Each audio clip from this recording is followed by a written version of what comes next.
ईरानी हुक्काम का अब भी कहना है कि आबना हुर्मुज़ अब जंग से पहले वाली हालत में दोबारा कभी नहीं जाएगी, जबकि अमरीकी हुक्काम के हालिया हमलों का मकसद आबना हुर्मुज़ को किसी न किसी तरह खोलना है। और इस हफ्ते के आगाज़ से ही ट्रंप मुसलसल ये दावे भी करते आ रहे हैं कि आबना हुर्मुज़ मुकम्मल तौर पर अमेरिका के कंट्रोल में है, और सेंटकॉम भी मुसलसल ऐसे ही दावे कर रही है। मगर खुद अमरीकी मीडिया इन दावों के बरक्स रिपोर्ट दे रहा है। अमरीकी अखबार वॉल स्ट्रीट जर्नल की रिपोर्ट के मुताबिक इस हफ्ते के आगाज़ में सदर ट्रंप ने कहा था कि आबना हुर्मुज़ खुली हुई है और अमेरिका के कंट्रोल में है, लेकिन बुध तक जब अमेरिका और ईरान इस अहम आबी रास्ते पर एक दूसरे के खिलाफ लड़ रहे थे, बहरी जहाज़ों की निगरानी करने वाली कंपनी केपलर ने कहा कि आबना हुर्मुज़ से गुजरने वाले बहरी जहाज़ों की तादाद कम हो गई है। इससे वो बात वाज़ेह हो गई जिस पर बहुत से तज्ज़ियाकार और साबिक फ़ौजी अफसरान पहले ही जोर देते रहे हैं कि आबना हुर्मुज़ को महफूज बनाना और शिपिंग कंपनियों को ये यकीन दिलाना कि वो ईरान की रजामंदी के बगैर भी महफूज तरीके से वहाँ से गुजर सकती है, गालिबन अमरीकी बहरिया की निगरानी में बहरी जहाज़ों को साथ ले जाने वाले एक ख़तरनाक मिशन या जनूबी ईरान में एक बहुत बड़ी और महंगी ज़मीनी फ़ौजी कार्रवाई का तकाजा करेगी।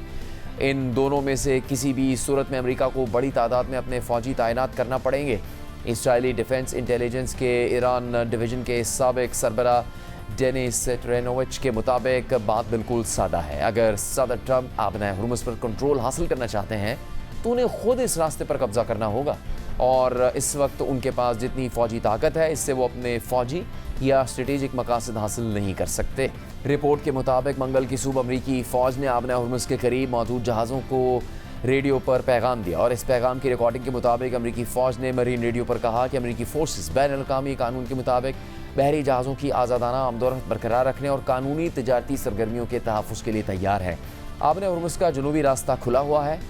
लेकिन हालिया दिनों में जहाज़ों पर होने वाले मुहलिक हमलों के बायस बहरी जहाज़ों का अमला अमरीकी फ़ौज की इस बात पर यकीन करने के लिए तैयार नहीं है, और इस ऐलान पर एक सेलर को अपने जहाज़ के रेडियो से अमरीकी फ़ौज को ये जवाब देते हुए सुना जा सकता है कि दफ़ा हो जाओ। ट्रंप ने हालिया दिनों में ईरान के जनूबी साहली इलाके पर शदीद हमलों के कई मरहलों का हुक्म दिया, क्योंकि सिफारती कोशिशें आबना हुर्मुज़ को खुलवाने में नाकाम रहीं। अमरीकी फ़ौज का कहना है कि इसने आबना हुर्मुज़ के करीब ईरान के मिज़ाइल, ड्रोन और बहरी अड्डों को निशाना बनाया है, लेकिन इन हमलों से ईरान के मौक़िफ़ पर कोई फ़र्क नहीं पड़ा है, बल्कि उसने आबना हुर्मुज़ को बंद करने का ऐलान कर दिया। इस सूरत हाल में दोनों फ़रीक़ैन के दरमियान लड़ाई ने एक बार फिर आबना हुर्मुज़ में आमदोरफ्त को तकरीबन रोक दिया है। मंगल को आबना हुर्मुज़ से गुजरने वाले 21 जहाज़ों में से एक भी अमेरिका की हिमायत वाले ओमान के साहिल से मुंसलिक जनूबी रास्ते से नहीं गुजरा, बल्कि इन 21 में से 16 बहरी जहाज़ ईरान की मंजूर शुदा गुजरगाह से ही गुजरे।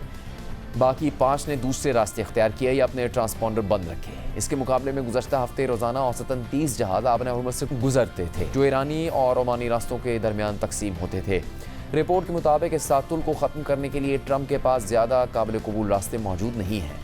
अगरचे अमेरिका ईरान की बहरिया के कई बड़े जहाज़ तबाह कर चुका है, लेकिन ईरान के पास अब भी इतने मिज़ाइल, ड्रोन और छोटी हमलावर कश्तियों का बेड़ा मौजूद है जिनके ज़रिए वो आम तिजारती जहाज़ों की आमदोरफ्त को रोक सकता है। अमरीकी फ़ौज को मई और जून में कुछ हद तक कामयाबी मिली, जब इसने जंगी तैयारों, ड्रोन्स और हेलीकॉप्टरों की हिफाजत में बहरी जहाज़ों को ओमान के साहिल के करीब वाले रास्ते से गुजार कर आबना हुर्मुज़ से निकालने की कोशिश की थी, ताकि उन्हें ड्रोन और मिज़ाइल हमलों से बचाया जा सके। लेकिन इस कोशिश पर ईरान ने सख्त रद्द-ए-अमल दिया। ईरान ने अमेरिका के मुकर्रर करदा महफूज रास्ते को निशाना बनाया, जिससे आबना हुर्मुज़ पर दोबारा शदीद लड़ाई शुरू हो गई, और शिपिंग इंडस्ट्री की इस उम्मीद को धचका पहुँचा कि इस मसले का कोई पायदार फ़ौजी हल निकल सकता है। रिपोर्ट में मज़ीद लिखा है कि सदर ट्रंप इस मामले में मज़ीद सख्त कदम उठाते हुए अमरीकी जंगी जहाज़ों के ज़रिए तिजारती जहाज़ों को करीब से हिफाजती निगरानी फराहम कर सकते हैं। माहिरीन के अंदाजे के मुताबिक एक ऑयल टैंकर की हिफाजत के लिए 2 जंगी जहाज़, जबकि हर काफ़िले की हिफाजत के लिए तकरीबन 12 जंगी जहाज़ दरकार हो सकते हैं। बहरिया के अफसरान खबरदार करते हैं कि ईरानी ड्रोन और बहरी जहाज़ों को निशाना बनाने वाले मिज़ाइल इस इलाके को अमरीकी अफवाज के लिए किल बॉक्स यानी कत्लगाह बना सकते हैं, जबकि सबसे आखिरी ऑप्शन की सूरत में ट्रंप के पास ये इख्तियार भी है कि वो आबना हुर्मुज़ के इर्द गिर्द के इलाके पर कब्जा करने के लिए एक बड़ी और बहुत महंगी ज़मीनी फ़ौजी कार्रवाई करें, लेकिन ईरान के पथरीले साहिल इस काम को खासा मुश्किल बना देते हैं। ऐसी कार्रवाई के लिए हज़ारों फ़ौजियों की ज़रूरत होगी, और मुमकिन है कि इसे मुकम्मल होने में कई माह लग जाए, जबकि ईरान जंग शुरू होने से पहले ही ऐसे किसी मुमकिना हमले की तैयारी करता रहा है। पासदारान इनकलाब के पास 1,90,000 एहलकार हैं। इसके अलावा मुल्क की बाकायदा फ़ौज भी मौजूद है, और ये फ़ोर्स अपने से ज़्यादा ताकतवर हथियार रखने वाले दुश्मनों के खिलाफ लड़ने में महारत रखती है। ایک سابق امریکی فوجی عہدیدار کے مطابق ایران کے ساحلی علاقے میں زمینی کارروائی کرنے کی صورت میں امریکی فوج ایران کے اندرونی علاقوں سے ہونے والے حملوں کے لیے بہت زیادہ کمزور ہو جائے گی۔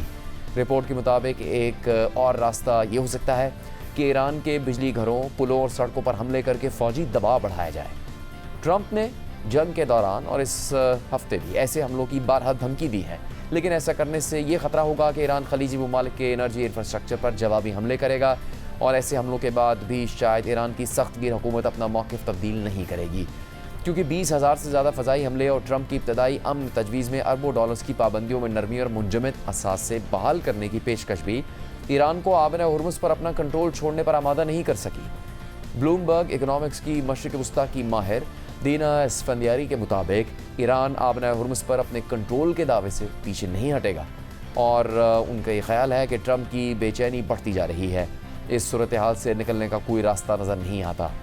دھمکیوں کے باوجود امریکہ اور ایران نے فروری کے آخر سے اپریل کے آغاز تک جاری رہنے والی شدید جنگ جیسی شدت دوبارہ اختیار کرنے کی خواہش نہیں دکھائی۔ امریکہ نے زیادہ تر ایران کے ساحلی علاقوں پر حملے کیے ہیں۔ ایران نے بھی زیادہ تر امریکہ کے اتحادی ممالک جیسے کویت اور بحرین کو نشانہ بنایا اور پھر کشیدگی کم کر دی۔ امریکہ نے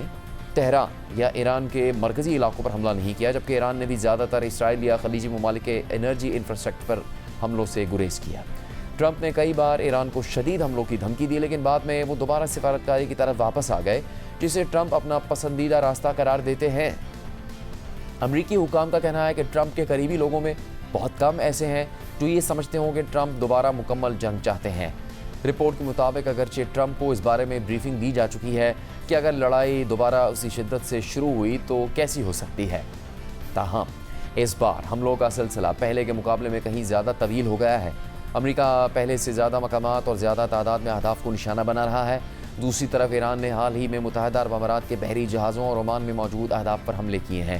گزشتہ ایک ہفتے کے دوران ایران کے حملے اس تنازع کے ابتدائی دنوں کے بعد سے شپنگ انڈسٹری کے لیے سب سے زیادہ مہلک ثابت ہوئے ہیں۔ لندن کے تحقیقی ادارے چیتھم ہاؤس میں مشرق وسطیٰ پروگرام کی ڈائریکٹر صنم وکیل کے مطابق دونوں فریق ایک خطرناک انداز میں کشیدگی بڑھا رہے ہیں تاکہ اپنی پوزیشن مضبوط کریں، دوسرے فریق کو کمزور کریں یا پھر زیادہ مضبوط حیثیت کے ساتھ مذاکرات کی میز پر واپس آئیں۔